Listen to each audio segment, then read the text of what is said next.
Hi guys, welcome to Kenya Fan TV. Today we have Mambo and Dollar reviewing the Hi, last night's game of Man United and Fulham.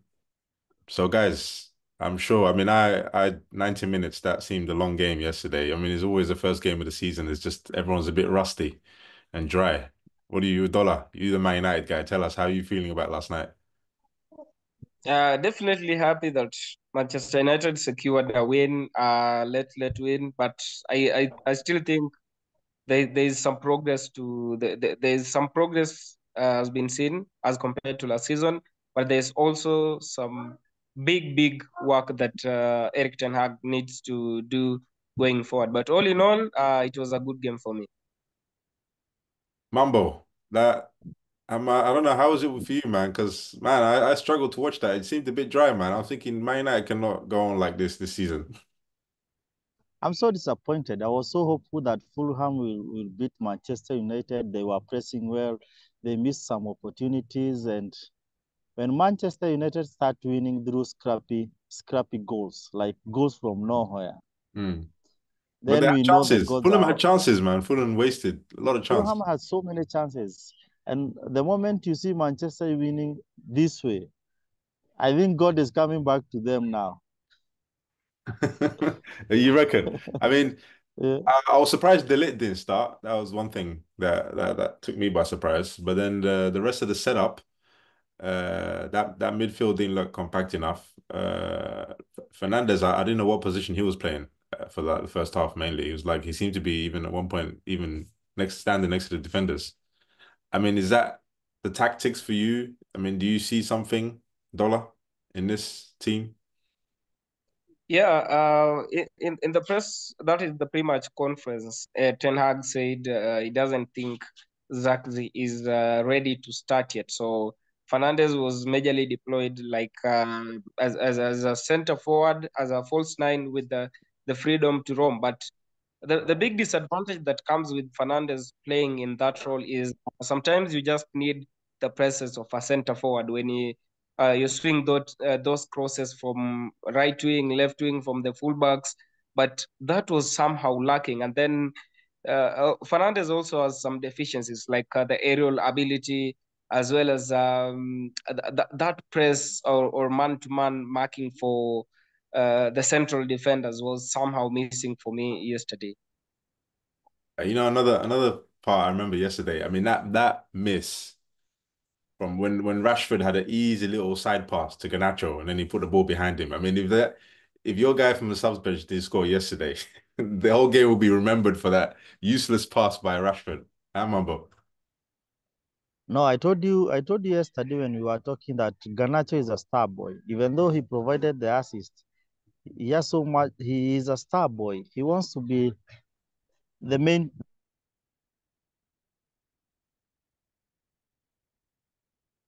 I think we lost Mambo the main thing in the main man in Manchester. But what I think yesterday Maguire and Martinez did stand out and they really played well to defend in their defense line. Casemiro, I think his time is done in Manchester United. They should look for another guy to play Casemiro. He's rusty, doesn't make plans. Casemiro is out. They should come up with an option of replacing Casemiro. If is Man because if United they were Xhaka. He's playing Man against, United Xhaka. yeah, is Man United. Xhaka is better. I'm telling you, if Casemiro plays the way he played yesterday when they are playing Chelsea or Man City or Liverpool, they're gonna be dominated. He was dominated by Wobby yesterday in the midfield. But do you think like some So players are just so not made like I think some players the Premier League is just too much. Like it's the speed, you know, they can't they're normally used to the pace of La Liga, you know, you get time on the ball, you know, you can move that ball around. But the Premier League, man, like you just that's why you look at Xhaka. Xhaka went to Bundesliga and did that. But in the Premier League, he was so frustrating. Everyone just snatches the ball off him, takes it off his hand. So I think Casemiro might be in the same position. And plus, he's also in the Özil position. He's getting that big contract, so no one's going to take him to pay that salary. that's the thing. I think he's just praying for the salary. not to win trophies or anything. It's just like I'm here to make money. Yeah, that's true. Joe, welcome. Like, how was that last night's game for you? Hello. Yesterday's game. Yeah. Yesterday's game was. It's what I predicted actually. Remember, I told you guys that it would be a low-scoring game, Mm, and that's what happened. Because I knew Fulham were difficult to predict because of the new signings, and it being the first game, I just knew that United wouldn't want to lose, and they wouldn't go all out. So they had something to protect, and I think we saw that. But nice debut for Zaxi. It's a boost of confidence for a striker to score on his first game because goal droughts don't do good things psychologically to strikers mostly. So good start for him. I mm. think it's a plus. Just getting the three points is a big thing. Yeah. Yeah, you guys have got a lot of strikers. I think Arsenal can borrow some of them. But I'm looking at, I mean, looking ahead to like the games today and everything. I mean, I don't think anyone's going to look at that game yesterday and see anything about it. I think, as a first game, a bit rusty. Fulham look dangerous like they always do. But for Man United, I saw Ruud van Nistelrooy on the bench. I mean, what do you think he's going to do? You think he's going to improve Rashford and these guys, Dollar? I don't know whatever happened with Rashford, but around 3 seasons ago, he looked very promising, very little in front of the goal, but nowadays it's even hard for him to beat even one defender on a 1v1. Even converting the chances has been a very big problem for Marcus. So I just hope and pray that Van Nistelrooy, uh, during his days peak, was one very instrumental player in Manchester United's attack, and I hope that maybe he can replicate that to our center forwards, at least sharpen them and get an edge.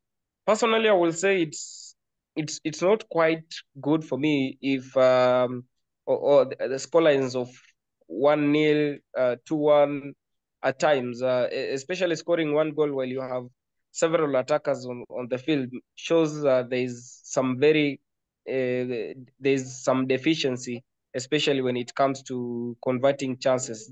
Yesterday we had an XG of around 2.75. That means we could have scored maybe at least 3 goals, but we only scored one. So it's a very, very big problem for us in front of the post, and I hope Van Nistelrooy will at least try and sharpen these attackers in front of goal. Yeah, yeah. I guess now it seems everyone's talking calmly. Let's see how after like 10 games the emotions start running. All the fans start the real fan noises start coming out. Right now, his first game, we can accept even a defeat.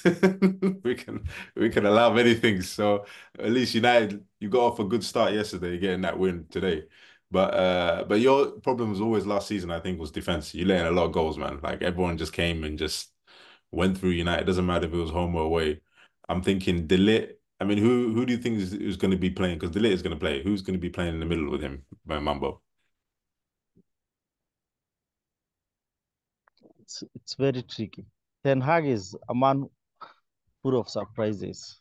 So one day you'll see him, Derrit playing next to Maguire. Next, Maguire will be out or Derrit will be out because I think it would have been good for yesterday to Derrit to start for so that he can have a feel of what is how the Premier League is because Manchester United next game they are playing against Brighton. Then after Brighton, they got a game with Chelsea. They got a game with Liverpool. So Ooh, are those the games that are those the games that you want to test Derrit with? yeah, but when else are you going to play him? I mean, I guess maybe he just needs time to follow some of the tactics, or maybe, it could be the fitness as well. It could be a fitness situation. Maybe he had a bit too many beers over the summer. There's this, there's a lot of little things you got to realize. I'm telling you, the Premier League is No. not so simple, man. You come from the Bundesliga, from playing for like Bayern Munich, where when you're centre back, most of the time you're just watching the game. Here you come to the Premier League, you get a shock. Plus, You just see all of a pl- sudden you're like, oh, now I'm earning my salary. It's just like, plus now you have to remember the other thing about the Premier League is the pressure with the fans. They are demanding more so the Red Devil fans, Manchester United fans. They talk about Arsenal fans, but the Man United fans, they demand a lot from their players. And I think that's one thing that has psychologically affected Rashford because there was a moment he didn't feel like the fans love him because for as Dora said, like this season, Rashford was scoring goals, 15 goals, 16 goals, 17 goals. But what happened to last season? What happened yesterday? Because he had some nice opportunities. Like if he played that game like 3 seasons behind, he would have scored like 2 goals. But Red Devil fans will demand a lot. So Derit has to be prepared, like how to handle the pressure in the field and outside the field. yeah, but I think I personally think Rashford is not. He's not the. I mean, if Man United fans, I mean, you guys are looking at competing for the title. I don't think that's going to happen with Rashford playing up front for you. You know what I mean? You need to bring in some serious players. I mean, if not a striker, you have to have wingers and the midfielders that are chipping in a lot of goals. I think what they brought in, only time will tell. But for me, I still suggest until you see something different because Rashford, I mean, how many years you waiting for this guy to come good? Remember at one point they were trying to compare him to Ronaldo when he was so hyped up. And now I think the rejection for the Euro for England has dented his confidence a little bit. He had all this promotion and advertisement done, and then he didn't get picked for the England team, you know.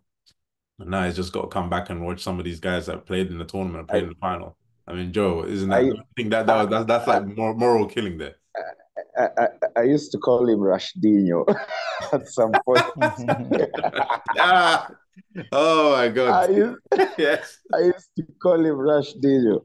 But I also feel like nowadays, as far as the sport is concerned, there Mm, are too many distractions compared to back in the day. So you might yeah. find that also off the pitch issues the company is hanging out with, and also like the activities he's indulging in could be derailing his career. So you never know because if you look at like properly disciplined players, you look at someone like Cruz, look at Modric, the reason why they're still playing now at that level is because of their discipline. More often than not, what they are doing off the pitch. Okay, after training, what are you doing? What's your routine? So you might find that Rashford, especially the stress and the pressure doesn't help. You might find that when the stress kicks in, he decides to indulge in other activities that may not be helping his career. Mm. So you never know. It's more than what just happens on the pitch and in training. That's what I really think. Yeah, but it's consistency, isn't it? They have to be consistent. Like you have to come in the game, you have to perform like at least 7 out of 10, 8 out of 10, week in, week out. If you're not scoring a goal, you're setting up a goal. You're creating chances, you're causing problems for the defense, your open space. I mean, that's what you need from him, minimum at least, but not like, come in one game, score 2 goals, and then disappears for the next 3 games, like not even doing anything. I but, mean, but but I think the other thing that we have to consider, we just look at Man United. Who is creating those passes that Rashford need to convert them to goals? Huh? They don't have the type they used to have, like scores, gigs. So that's the other thing that if you look at the whole of Man United team, you ask yourself how many players would be picked and you are like, man, these players they can play in any club and they will deliver for that club. yeah, but but I think Meno's a decent player, in that midfield. He puts some good passes Yeah, yeah. around. But is the players where are they standing? What positions are they holding? That's the problem, and I Because think for, for, and Bruno as well. Bruno himself, he's meant to be the attacking midfielder who links the midfield and strikers, but he seems to be moving around left, right, left, center. Like he's like he's chasing the ball instead of finding themselves and putting themselves in dangerous position. But During the honestly, yesterday during but 60th honestly, minute, I thought I was watching Stoke City. They were just praying. There was a moment I was like, am I watching Manchester United or Stoke City? Because every pass they get forward, forward. And I'm like, is this Man United I'm watching or is Stoke City dressed in But after a Manchester while, you gotta United get shirt? that 3 points. That day, you gotta get that. You gotta just start at least first day. You gotta get the 3 points. I mean, at least Man United, I respect them for that. They realize they have to get that points. What are you gonna say, Joe? but honestly, like what I'm thinking is that the likes of Dan Ashworth, I feel like they really, really should have tried to get rid of Casemiro if indeed they are planning for the future. Because to be fair, I think Kobe Mino needs a workhorse next to him, like a Mm. person who just works his socks off. And for him, it's all about creating because his creativity is the reason why he started for England and he's starting for United.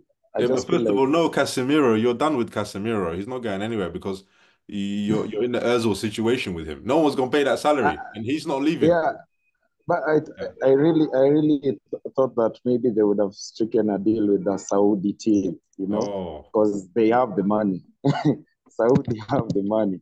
So yeah, I no, really that guy's expected that it. guy's Brazilian, man. He don't want to go and live in Saudi Arabia. He just- you know. True, So true, some true. players they chase the money. I mean, look at Henderson. He didn't last long. He ran away. He came to Holland. Yeah, and also when you look at the history of Brazilian players, like they love luxury, and you find that somewhere like Saudi would kind of Remit. restrict their Yeah. luxurious. They would live that the type of life they love having outside the field. The Because guys though, they don't want to last hear no season, I Moss really Moss feel like, screaming at 4 in the morning, man. That's uh, you know? yeah, yeah. I, I, I also think that Casemiro was really dining at Burger King and KFC last season, to be fair, because he just came back fat. He came back fat, Casemiro is to that. I'm be telling you, fair. Casemiro, But he's on like I think he's on like 400 or something above salary, crazy salary. And the thing about it is he knows how many years he has left, he's not going nowhere. He's gonna collect that paycheck, and when he's done, he'll probably head back to South America and play some other. But he knows he's not gonna leave. The only way he'll leave is if another team comes in that where he will accept and they'll offer the same. Exactly what happened with Özil. Like you're in that same hole with Özil that we got stuck with. it's But about the bag. no, no, no. I think Man United, but I think Man United can be more ruthless. I think they could just accept their losses and be like, okay, you know what, you're not up to the standards. Be on the bench or whatever. Let's bring in someone else like McTominay, but McTominay is like injury prone. Like he comes in, he starts playing decent, then he gets injured for like as soon as he does well. Like, so he's a bit like a Abu Dhabi for you guys. He just comes in and out. But yeah, Maino needs someone in that middle with him, like to really support him. But I think Delit coming in, Maguire is a bit, he's good. He's a good defender, but I He's don't. on and off like a hot Yeah, shower. Huh? yeah. But again, it's the Premier League. You need, Ten Hag needs to do something. I mean, Dollar, what is it for you? I mean, what are you looking for? Transfer window is still open. I will say for the transfers window one, there's no debate about it. We just need to get uh, workaholic, as Joe said. We just need someone with running legs, someone with that tank to run. At some point, we had Maguire 2 versus 1 with against Fulham, and you could see Casemiro was jogging like literally. He seems to have already given up. So I would say we need someone who can actually put in the shift in that midfield and do the dirty work for Kobe Mino. And I would say you can see Manuel Ugarte has already made up his mind that he wants to join Manchester United, and Jadon Sancho best destination will be Paris Saint-Germain. So I would say a swap deal for both will be a good thing for both, or alternatively, if we can have something like maybe paying in installment for Manuel Ugarte, then it will be ideal for me. So a defensive midfielder will cap my window for 2024. Okay, so that's what Man United are looking for, defensive midfielder. Yeah, I mean that's a fair point. You need someone in that. Let me ask you one question. How come you guys sold Wan-Bissaka? I didn't understand that one. So I'm actually gutted by us selling him to West Ham. I was really gutted because, man, there are some games where you just need Aaron to stop the monstrous wingers. I didn't understand that decision because, to be fair, we needed a new left back compared to a right back. Yeah. If we are being realistic, because Luke Shaw is more on the hospital bed than on the pitch, if we're being honest. If you look at what's Has yeah, Luke Shaw even come back from Germany still? Is he still there? Is he still hanging around in the internationals? Luke Shaw is stealing a living, guys. Luke Shaw is stealing a living. Because, to be fair, you look at Martial, the main reason they sold him also, it's not just performance, he was more injured. Hmm. The number of games that he played and the number of Yeah. times he was hospital bed was a big difference. I really feel that Luke Shaw is riding on the English privilege, if I'm being honest. Yeah, That's yeah. But that, he's a good player, but it's just like you said, he it's just is. not he's on the medical area more than on the pitch, which is a problem. Exactly. And like, I don't think we'll profit from that. We just need someone who's consistent. Game, week in, week out, the guy is there performing up and down the pitch. But with Luke Shaw, I just feel like you see the crop of players that Mourinho found. We were just supposed to like wipe all of them out and we start afresh. Same thing Arteta did with the Arsenal dressing room. Just wipe off everybody and start afresh. Yeah. That's I what mean, Ten United need. Hag, I think this is a season for Ten Hag anyway. I think after this, there can't be more excuses. I mean, am I right? I mean, how many years has been there? Is this his third season, if I'm right? Or is it Yeah. this is third season. So I'm guessing like it has to show something. And so far, I don't think the squad that he's got look like, I don't And, think I don't think this is a title competing squad, first of all. But you never know. He might start making them play like Ajax did. and that's what I was talking about earlier when I say, like, other than playing on the field, there's so much pressure that comes from the Red Devil fans because they all now understand we have given Ten Hag time. He has spent time with players. He has asked for certain caliber of players, and he has them. So the big question is, why are they not delivering? And why are they not? That will be the big question after 10 games, when the emotions start running high and wild. Because after the next 4 or 5 games of Manchester United, they will determine where Manchester United will be by the end of the season because they'll be playing big teams. Brighton nowadays has a habit of whooping Manchester United. Yeah, Next is Brighton are Chelsea. troublemakers, man. Next is Chelsea. Next is Liverpool. So if Ten Hag delivers the next big 5 games, trust you me, the support the players will be having from the Red Devils fans will be big. And this is the support that the players will enjoy, and that momentum will make them definitely not the title runners, but will end up in top four. All right, guys. Just all right. So just quickly, we can just touch on what's coming on today anyway. Just quickly, just a minute left. I guess we're expecting something from the big boys today. City is not playing today, but Liverpool are and Arsenal are. So Arsenal got Wolves. Just quickly, what are you guys thinking of that one for Arsenal? Joe. It's a win for an Arsenal. Oh, Mambo. Wait, he's a win for Mambo. I'll win for Arsenal. Dollar? Definitely. 1-1 draw. 1-1 draw. Okay. Joe? A straight win for Arsenal. They'll crush them to bits because reason being, Podence is not playing. They've sold Pedro Neto, so the only catalyst literally is just it's called Kuna. Cunha. Manuel. That guy. Neto, that's Yeah, that's that's like I don't understand why United didn't sign that player. Like that's what you needed in that team, man. How do you let Chelsea take true, him away? Huh? true, true. That's just crazy. I'm pissed off. I wanted that player for so long.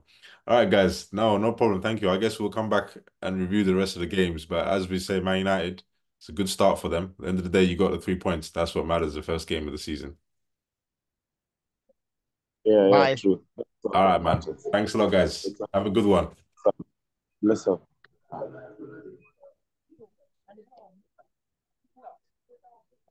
Hey, Abdi. Yeah. Yeah. Have you stopped recording? Let me stop recording.